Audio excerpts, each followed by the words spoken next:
Let me begin this tape with an old familiar story that my children and some of the grandchildren have enjoyed hearing. It's a story taking place when I was a boy of 8 or 9 or 10 years old. I don't remember exact age.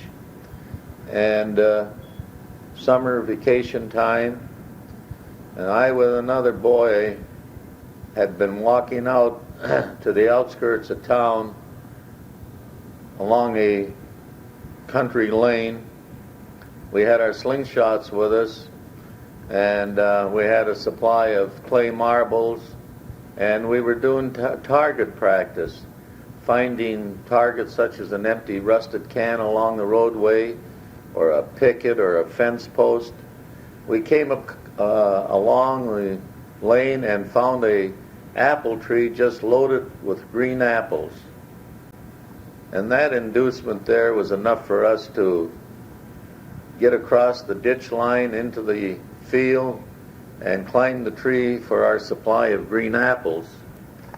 Having overalls on with enormously large pockets, we filled them with this green fruit and came back out onto the lane and sampled 2 or 3 of the apples, but they were so hard and bitter that really we didn't care very much for them. So we continued with our play and in a roundabout way got back into town, and just at that time we came across a small pasture lot that Mr. Steeline kept his cows in. And we went to the fence line, and to dispose of our apples we just threw them out into the pasture, and this one cow found them and began immediately to eat these green apples. We thought nothing of it then, and went on home, and that evening after dinner Mother came over to me with a 5-cent piece and a quart milk can. In those days the milk cans were made of a granite enameled substance with a long wire handle on it, and she sent me down to Mr. Steeline to get our quart of milk for my baby sister, who was 8 years my junior. So I went down to Mr. Steeline, and I says I was here for my evening quart of milk, and he says, well, you'll be delayed, because he says I've got a sick cow there in the barn, and he says I don't know what to do about it, and he says I'm going back in there now to try to determine the type of treatment I want to give the cow.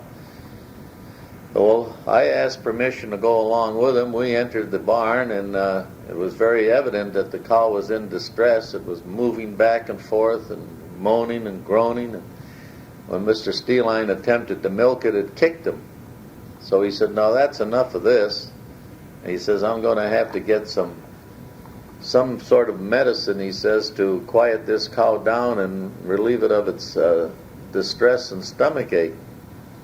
And with that, he gave me $1 and asked me to go to the drugstore and get him a large bottle of Pepto-Bismol, which is a pink-colored peppermint medication that will relieve the distress that the cow was experiencing. So I returned to the barn with this medicine from the drugstore, and Mr. Steeline opened the cow's mouth and forced the contents of this bottle down its throat, and he says, now we'll wait a little while and see what happens. Well, within a half hour the cow had quieted down, and he brought the milk stool over and washed the cow's udder and commenced the milking, and he seemed kind of puzzled. After he had about a quart of milk into the pail, he says, well, I'll give you this to start you off for home, because you've been gone quite a while and your mother's wondering where you're at. And with that, as he was pouring the milk into my container, why, we noticed that it had a pinkish color to it. And doggone if that peppermint medicine hadn't colored and flavored the milk. We had a quart of peppermint milk that evening. What do you think of that for a story?